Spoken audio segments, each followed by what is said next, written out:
petites choses doivent être dites avant d'aller plus loin. La première, c'est de savoir que quand on parle de message, on parle automatiquement d'un langage. Et un langage, par définition, c'est un ensemble de codes. Ça me permet de distinguer deux notions qui, dans la tête des gens, sont souvent confondues, la notion de grammaire et la notion de linguistique. La linguistique est au-delà de la grammaire, parce que la grammaire, on l'appelle syntaxe. C'est ilm al-tarakib, la construction des phrases. Donc tu mets des mots les uns à côté des autres et on attend que ça fasse quelque chose que l'oreille du locuteur natif considérera comme faisant partie de son habitus linguistique. Jusque-là, il n'y a rien de difficile. La linguistique, elle, ne se préoccupe pas seulement de règles. La linguistique constate ce que les gens disent et elle rapporte ce que les gens disent sans pour autant émettre un jugement de valeur quelconque. Et étant donné cette position, elle n'est pas dans une position normative, mais plutôt dans une position de description. Je décris ce que j'entends, mais je n'ai pas de norme à objecter ni à imposer. Et à partir de ces deux éléments qui pourraient être davantage développés, on revient au Coran. Le Coran est un propos qui a fait l'objet de beaucoup de débats quant, par exemple, à la grammaticalité de certaines constructions. Sibawayhi, qui n'était pas arabe, qui était persan, son poids viendra de ce qu'il aura réussi à faire du Coran la référence de la grammaticalité de la langue arabe.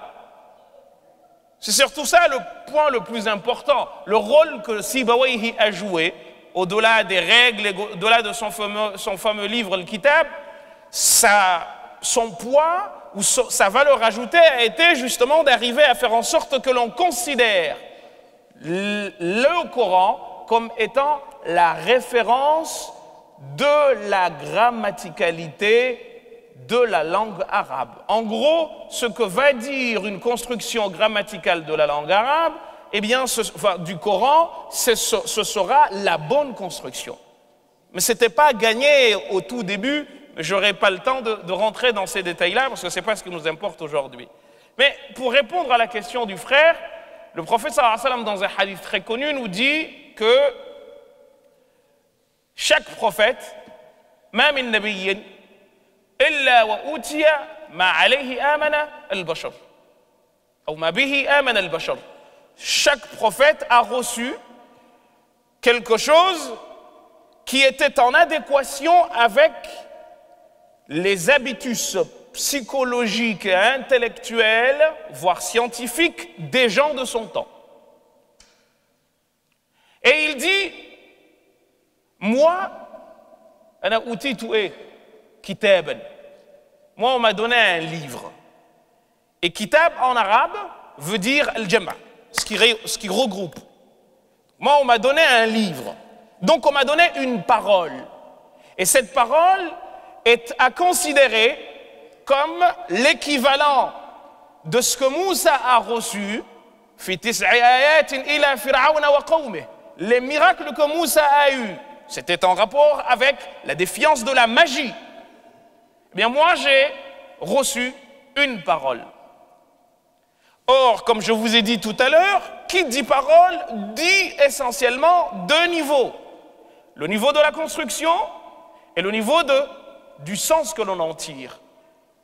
Il se trouve que, comme je vous ai dit tout à l'heure, les premiers grammairiens arabes ont procédé linguistiquement, même s'ils ont fini par émettre des règles, mais ils ont procédé linguistiquement en faisant de la description et surtout en partant dans ce qu'on appelle qaba'ilul arab, les tribus arabes.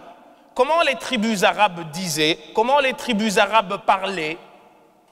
C'est pour cette raison que vous allez regarder dans Qatr al-Nada d'Ibn Hisham, ou Mughni al-Labib le sien, ou Alfiyat ibn Malik, ou avant Al-Kitab de Sibawayhi, vous allez trouver une notion qui revient tout le temps qu'on appelle Mahal al-Shahid. D'où je tire ce que je dis. C'est quoi la preuve de la grammaticalité ou de l'utilisation par les Arabes de telle chose? Eh bien, j'ai ce qu'on appelle Diwan al-Arab, j'ai la poésie arabe.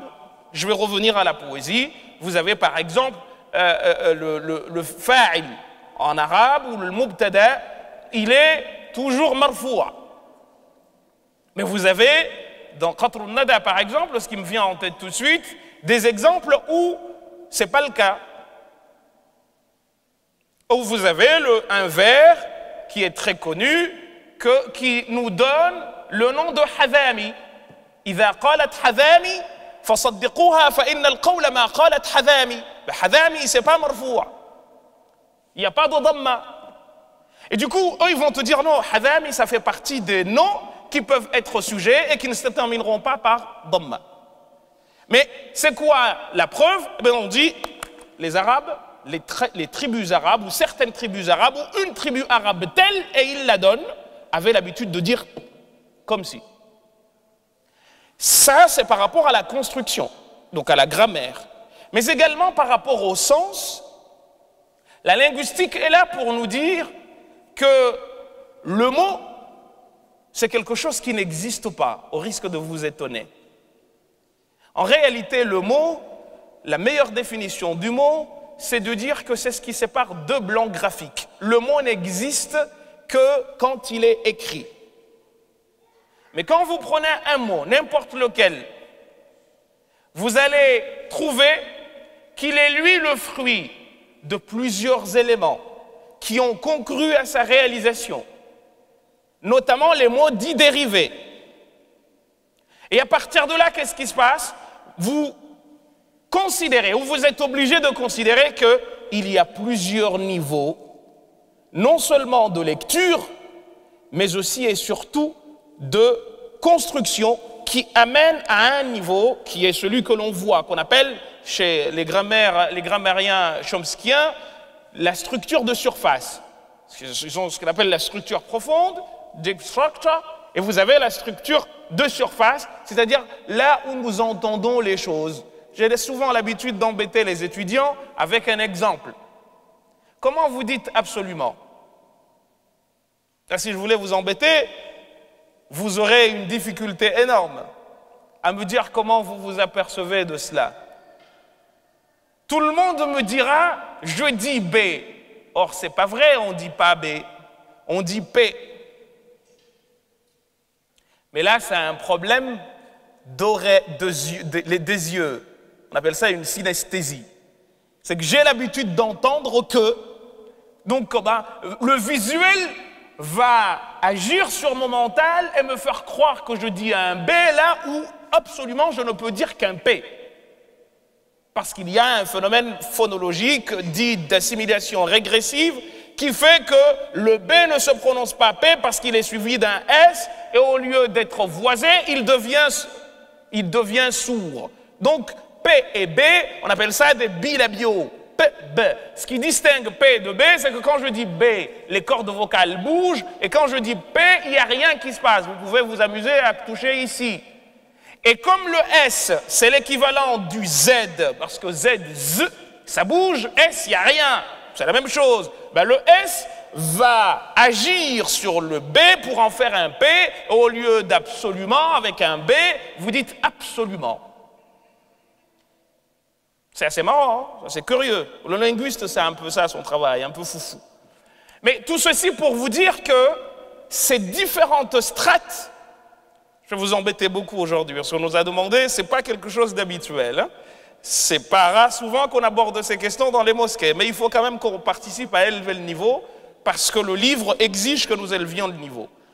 Eh bien, quand nous avons un texte, n'importe lequel, on est obligé de prendre en considération un ensemble d'éléments, raison pour laquelle la linguistique, comme je vous disais tout à l'heure, c'est pas seulement des règles, Et c'est même pas seulement parler d'une langue, parce que les gens pensent que le linguiste, c'est quelqu'un qui parle beaucoup de langues.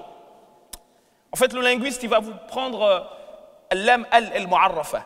C'est ce que je veux vous faire aujourd'hui d'ailleurs. Le. Et le, qu'est-ce que ça veut dire? Il va vous le décortiquer. Et vous expliquer qu'il y a ceci, il y a cela. Et je vais vous l'appliquer sur des versets du Coran qui nous permettront de comprendre peut-être un sens qui n'est pas celui que l'on entend tout le temps. Et scientifiquement, vous verrez que l'idée que l'on s'en fait n'est pas forcément celle que nous en faisons d'habitude.